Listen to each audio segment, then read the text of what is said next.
Última hora, Flamengo aceita pagar bônus para ter Jorginho e jogador começa a se despedir da companheirada. Flamengo procura outro time na Premier League para Charlie Alcaraz.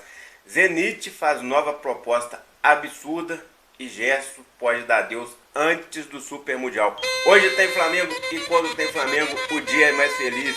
Tô chegando cheio de notícias, cheio de informação importantíssima do nosso Flamengo. Peço a você que tá de cantinho que taca o dedo no like e se inscreva, meu filho, porque um flamenguista de verdade apoia o outro. Tamo junto? Clicou no like, se inscreveu, abençoado Flávio, seu canal de conexão com o Flamengo, nosso Mengão malvadão que vai amassar o Corinthians hoje e vai seguir firme e forte na liderança do Brasileirão. Dependendo do resultado aí, o Palmeiras vai tropeçar e o nosso Mengão vai liderar. Põe fé? Comenta aí, meu filho. Fala, meus fofos, vocês estão bom? Eu tô bom. Sejam todos bem-vindos e vamos que vamos. Meus amigos, hoje a bola vai rolar às 16 horas no Maracanã. Flamengo e Corinthians, duas maiores torcidas do Brasil. O Flamengo com quase 50 milhões de torcedores, Corinthians com 25 milhões e estádio do Maracanã está lotado. É esperado mais de 65 mil pessoas para ver esse embate e o Flamengo vai sair vitorioso. Eu acredito, você acredita? Então comenta aí. Meus amigos, o Flamengo está escalado da seguinte forma para poder enfrentar o Coringa. É uma pré-escalação e é uma provável escalação, né? Porque a escalação costuma sair minuto antes e o Felipe Luiz sempre faz alguma mudança ali para confundir o adversário. Mas o esboçado no time de ontem era Rossi no gol, Wesley na lateral direita, Léo Ortiz e Danilo na zaga, Léo Pereira mais uma vez sendo poupado, na lateral esquerda Ayrton Lucas, no meio de campo começando com Pulgar, De La Cruz, De Arrascaeta na armação, Gerson na ponta direita, Michael na ponta esquerda e Bruno Henrique centralizado. E o Pedro, que estava de titular até ontem, vai ficar no banco novamente. Deve jogar mais tempo que nos outros jogos, porém deve começar no início do segundo tempo. Vai ficar no banco ali, porque o Felipe Luiz creio que ainda não está 100% para colocar o jogador agora e vai ser um jogo pegado. Por que vai ser um jogo pegado? Porque o Corinthians vai vir com tudo para cima, é um dos melhores ataques do Campeonato Brasileiro, também tem uma das melhores defesas, então vai precisar de quem bate de frente logo ali para fazer aquela marcação alta que o Flamengo costuma fazer, né? Então por isso que eu falei que pode mudar de última hora, ele pode tirar o Bruno Henrique e colocar o Pedro. Eu acho até que seria mais viável, porque o Bruno Henrique, que com esses problemas extra-campo, vem deixando muito a desejar e não acho que é jogo para ele não, mas assim foi esboçado ontem no último treino. O que vocês acham dessa escalação? Dá para ganhar ou não? Lembrando, Flamengo vencendo, vai a 14 pontos, mesma quantidade de pontos, passa a ter um ponto a mais do que o Palmeiras. Porém, se o Palmeiras empatar com o Bahia, aí o Flamengo assume a liderança porque vai ficar com mais só de gol melhor.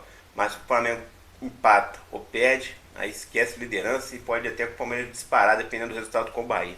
Então vamos secar o Palmeiras e Bahia aí, torcer por um empate ou para que o Bahia vença. E o Flamengo tem que vencer de qualquer jeito, é vencer e vencer, como diz uma vez o Flamengo é até morrer. Então é isso aí, meus amigos. Meus amigos, mercado da bola segue frenético e as coisas não estão tendo um desfecho muito positivo para o Flamengo. Por quê? Porque olha só, o Flamengo emprestou o Charlie Alcaraz, tentando recuperar um investimento de 18 milhões de euros que fez no ano passado, há pouco mais de 6 meses. Agora, após esse empréstimo, o Flamengo colocou umas cláusulas ali que seriam fáceis de bater. Seria 8 jogos como titulares. Quando o Flamengo emprestou, ainda tinha pelo menos 18 para o time lá da Premier League disputar, né, o famoso Everton. Porém, o Everton até colocou jogadores em algumas partidas, no total aí de 6 partidas, ele começou como titular. No começo da temporada, no começo que ele foi lá para o Everton, né, que estava no meio da temporada, fez 2 boas partidas, impressionante, fez até a gente, que é a nação, se arrepender da saída do jogador. Só que depois o Everton começou a usar uma malandragem, colocar o jogador só no segundo tempo, inclusive no jogo de ontem, quando o Chelsea perdeu aí, o Chelsea ganhou de 1-0 do Everton na Premier League, Charlie Alcaraz entrou apenas no segundo tempo. E agora faltam 3 jogos, 3, para acabar aí a Premier League. E o Charlie Alcaraz tem que entrar em pelo menos 2 jogos, sendo que nos 8 últimos ele só participou algum pedacinho do jogo. Ou seja, é praticamente impossível ele alcançar essa meta. Ainda tem uma chance boa, né? Tem uma chance de 66% aí, né? for olhar, faltam 3 partidas, então 66%, um terço. Mas nem tudo são flores, porque parece que eles querem usar uma malandragem aí. Aonde que está a malandragem? Não coloca o jogador não bate a meta, não tem obrigação de compra. Aí eles vão até o Flamengo, oferecem um valor menor do que o que estava acordado, e o Flamengo aceita na visão deles. Porém, a gente sabe que o Flamengo não vai aceitar, e o Flamengo já começa a procurar outros times da Premier League que tenham interesse no Charly Alcaraz, para que o jogador possa ser revendido e quem sabe até um pouquinho mais alto. Mas caso não aconteça a venda, abençoado Flau, o que vai acontecer com o Charly Alcaraz? Vai ser reintegrado ao elenco do Flamengo. Ele que quando saiu era a última opção do Filipe Luís. O Filipe Luís teria falado isso para ele. O Filipe Luís falou isso na coletiva logo após o Charly Alcaraz sair, que ele seria a última opção para poder estar entrando em campo. Então ele teria que vir convencer o Filipe Luís que valeria a pena e teria que disputar ele de forma árdua, pegada mesmo, com jeito, com bastante vontade, para poder conquistar aí uma vaga de novo no Flamengo. Então a situação não é muito fácil não. Então, como eu falei, vamos aguardar e ver o que dá, mas a gente sabe que o Everton está de malandragem, o Flamengo também é cobra criada, não vai dar esse mole. Eu acho que já deu mole, né? Que mandou o cara para lá nessas condições, não manteve nenhum percentual de venda, então acho que já deu mole. Mas vamos ver o que dá, nem tudo são flores, como eu falei. Mercado, a bola continua firme e forte, e o Zenit faz nova proposta por Gerson. Como é que um time pode fazer propostas se nem a janela está aberta? A janela só vai abrir no comecinho aí de junho para os times que estão no Super Mundial. Os que não estão no Super Mundial, ela começa mais para o final de junho. A janela de início de temporada para os times europeus e de meio de temporada para os sul-americanos. O que acontece, meus amigos? O Zenit fez uma proposta que chegou a 28 milhões de euros, mas o salário para o Gerson não agradava. Então, o Gerson não deu muita bola e o Flamengo também falou, não, se quiser levar é 30, e não vendeu. Mas agora, segundo o Vene Casagrande, eles devem colocar 25 milhões de euros de forma à vista, e se for à vista o Flamengo vai aceitar. E segundo o jornal O Dia, eles fizeram uma proposta para o Gerson de um salário que é 3 vezes maior que ele ganha no Flamengo hoje. E o Gerson já está, né, até doido para ele, né? Porque é grana mesmo. Apesar da paixão, do amor que ele tem pelo Flamengo, em primeiro lugar está o dinheiro. Daqui a pouco ele está acabando a carreira dele, ele quer fazer um super pé de meia para ficar bem depois que aposentar.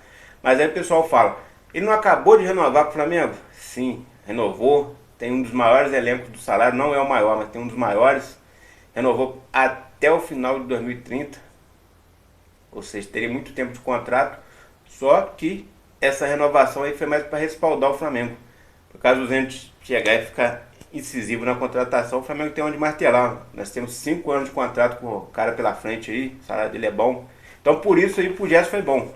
Porque o Flamengo aumentou o salário, o Zenit já aumentou o salário lá. E a proposta do Flamengo diminuiu, só que melhorou nas condições. Em vez de pagar em 10 prestações, 20, 30, é pagar em uma, à vista. Então melhorou nesse sentido, abaixou o valor, mas vai ser à vista. Aí as coisas são diferentes.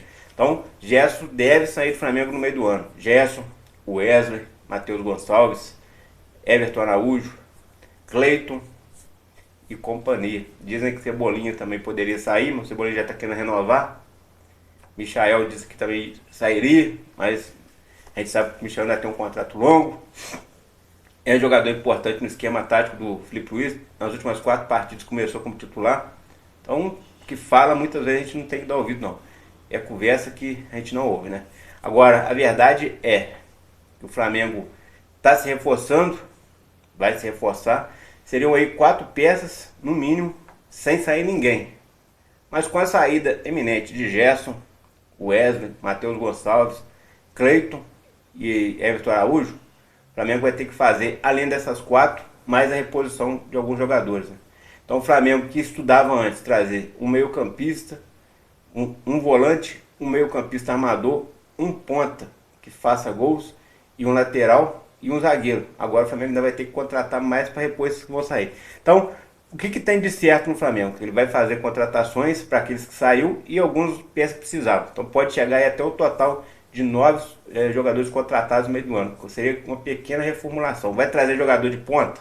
A gente sabe que de ponta que eu falo assim, de alto nível, é para jogar na ponta não, de alto nível, tem hoje o Jorginho. E o Jorginho e o Flamengo conseguiram chegar a um acerto final essa semana, coisa que já estava acertada há muito tempo. Mas o que aconteceu? Os empresários do Jorginho foram lá com o Arsenal acertar sua saída, sua rescisão antecipada, de forma amigável. Conseguiram? Sim, conseguiram um bom desfecho. Qual foi esse desfecho?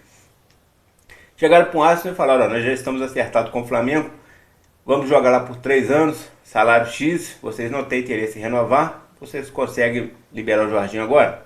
De forma amigável? O Arsenal topou, falou: não, vamos liberar sim, liberamos facilmente.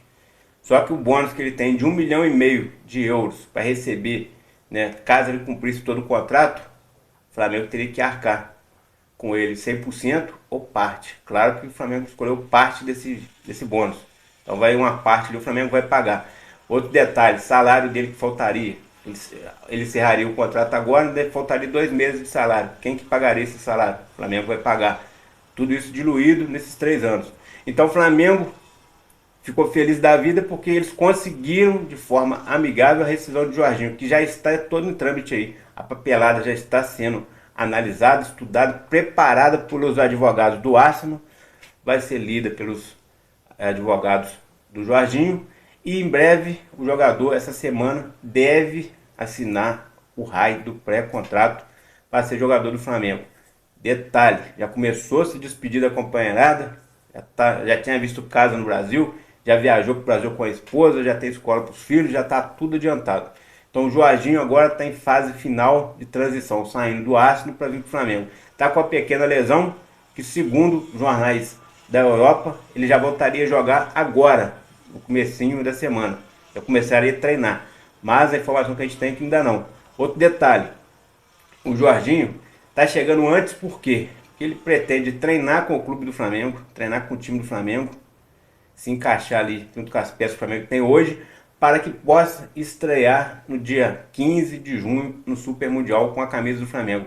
Então ele vem, ele rescinde essa semana com o Arsenal, assim que rescindiu o contrato com o Arsenal, assina com o Flamengo, vem para o Rio de Janeiro, muda, coisa e tal, começa, vai ser anunciado, aí vai começar a treinar com o time do Flamengo, não vai jogar por enquanto, mas vai treinar no meio do ano, no dia 1º de junho, ele se prepara ali para casar, no dia 2 ele casa com a sua noiva, passa a ser então esposa, fica 5 dias de lua de mel, no dia 6 apresenta o Flamengo novamente, no dia 11 viaja com a delegação do Flamengo para os Estados Unidos, chegou nos Estados Unidos, se preparam para o primeiro jogo lá contra o Esperance, esse jogo que vai ser importante, vai ser o primeiro do Flamengo, vai começar a caminhada do Flamengo no Super Mundial.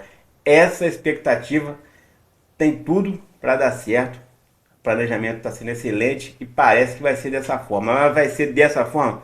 Só o futuro dirá, meus amigos. O futuro a Deus pertence, a gente aqui faz apuração, faz análise, mas o futuro a Deus pertence. E tem muito jornalista bom fazendo cobertura de tudo isso aí que está acontecendo, trazem notícias, um diverge um pouco do outro, mas a maioria acaba tendo um senso em comum ali, que o Jorginho e o Flamengo está acertado. Uns divergem na questão que o Flamengo vai pagar todo o dinheiro que falta ali do bônus, os 1.500.000 de euros. Outros falam que o Flamengo vai pagar parte. Lá na Europa também, nos jornais que circulam lá, dizem que vai pagar parte. No começo da temporada não, há um mês atrás, quando o Jorginho esteve no Brasil, segundo o paparazzo rubro-negro, eles já tinham visto casa, escola para os filhos, a gente dele que trabalha com ele, que é parente dele, parece que é prima, já teria chegado antes dele aqui ao Rio de Janeiro, junto com uma espécie de empresário que faz a transição ali, um empresário que fica no Brasil, já estariam analisando a situação, teriam ido ao jogo lá no Maracanã, observado a situação, conhecido a estrutura do Flamengo, para que o Jorginho pudesse ficar mais à vontade e vir a jogar, a vestir a camisa do Flamengo. Então, são baitas notícias, merece o seu like. Galera, vamos ajudar, não custa nada, é de graça, tamo junto. Abençoado Fla, aqui é mais Flamengo. Valeu, fui, tamo juntão, é nóis.